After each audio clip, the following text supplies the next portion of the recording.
आप देख रहे हैं state Bareilly news. State Bareilly news में आपका स्वागत है।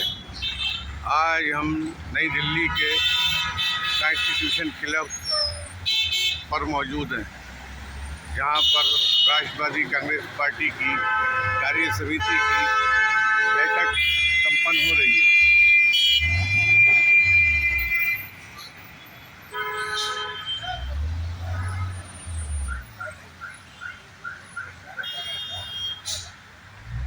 इस बैठक में भाग लेने के लिए भारतवर्ष के तमाम राज्यों से लोग लगातार आ रहे हैं और बैठक की अध्यक्षता जो है पार्टी के राष्ट्रीय अध्यक्ष माननीय शरद पवार जी करेंगे।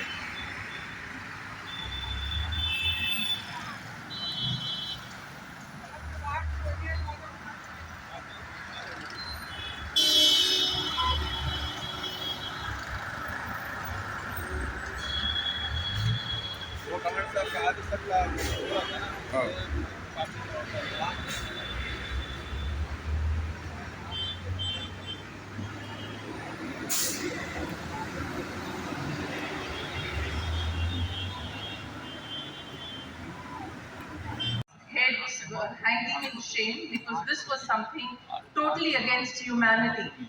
It was unfortunate that the present dispensation didn't speak about it.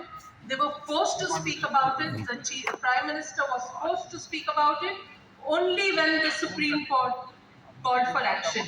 So it's a shame that when it comes to women cause, when it comes to cause of the minority, the government doesn't stand for them. And therefore, we see that no women's issues have been taken as a resolution, rightly so, because every extended committee or every committee that we almost spoke on, there was a Resolution Act.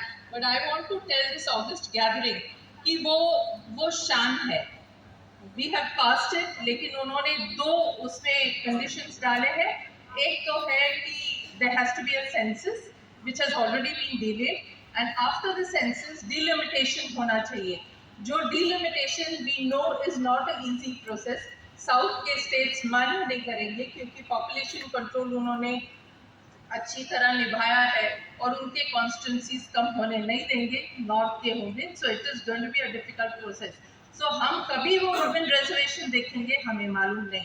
सो मणिपुर में अगर ये देखते नहीं है, हमारे women wrestlers जो यहाँ दिल्ली में आंदोलन कर रहे थे उनको ये देखते नहीं है. So what cause are they waiting for the women? As far as women are related, we know that it's only our leader Pawar Sahab who has really done something great for women. Jabhi 73rd, 74th, sir, it's okay if I speak for 2 minutes.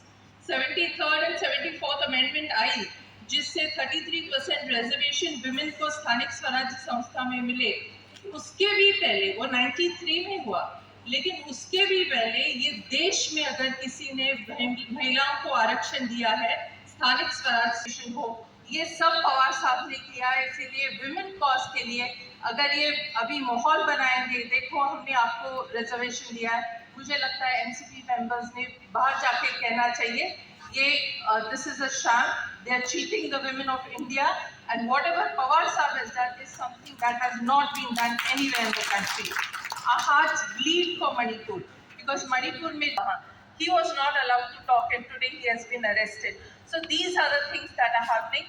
The only hope in 2024 is India, and this India alliance, everybody looks up at Pawar Sahab to lead us. So we really look forward, sir. We are wholeheartedly with you on all the issues that you take up, and we will do our best to make sure that we support each and every order which comes from you. Thank you very much. I second this. Congress party के माननीय राष्ट्रीय अध्यक्ष शरद पवार साहब, साथ ही साथ मंच पे मौजूद राष्ट्रवादी कांग्रेस पार्टी के सभी राष्ट्रीय सचिव, secretaries, honourable state presidents, spokesperson, Rashtrawadi Yuvak Congress के पदाधिकारी, राष्ट्रवादी विद्यार्थी कांग्रेस, राष्ट्रवादी महिला कांग्रेस, कंज्यूमर सेल और लगभग 24 राज्यों से आए हुए प्रतिनिधियों का मैं आज राष्ट्रवादी कांग्रेस पार्टी की एक्सटेंडेड वर्किंग कमेटी की मीटिंग में आप सब लोगों का हार्दिक अभिनंदन करता हूं. आप सब लोगों का स्वागत करता हूं।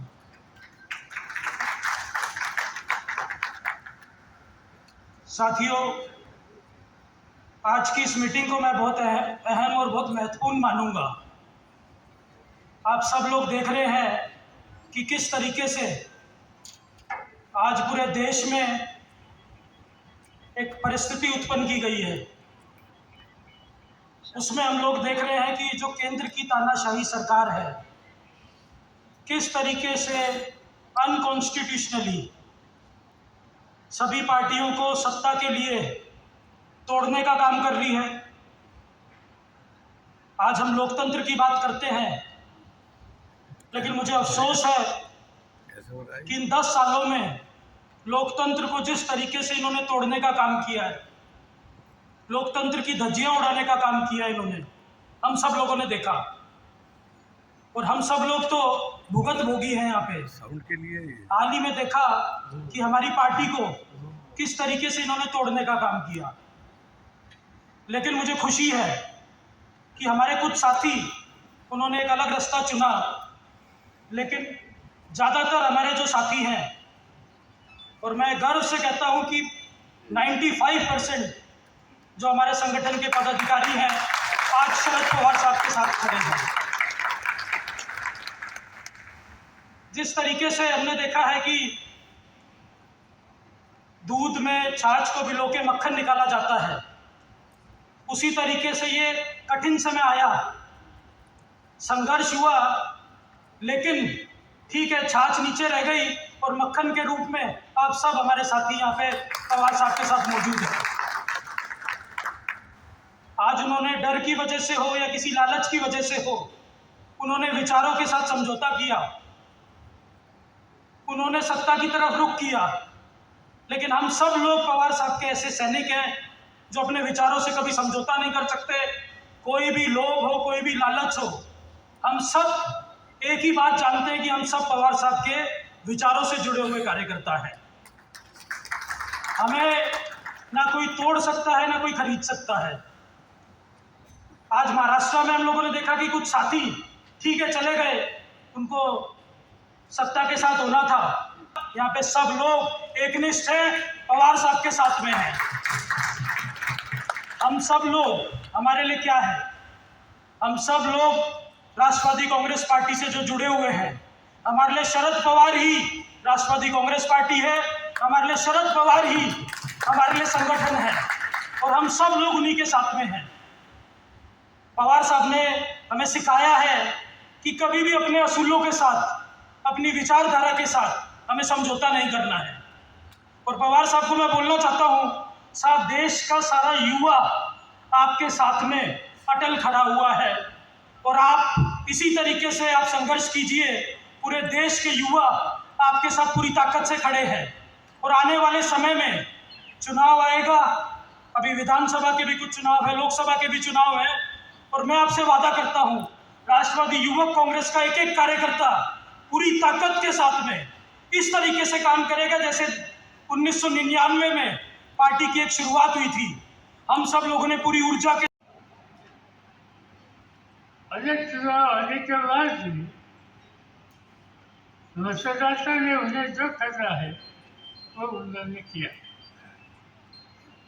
चुनाव चिन्ह एक महत्व का आधार है, और इस देश में प्रजातंत्र अभी यहाँ तक पहुँचे हैं कि चुनाव चिन्ह बदल गया तो लोग अपना निर्णय बदलते नहीं। मैं मेरा व्यक्तिगत अनुभव आपको देना चाहता हूँ।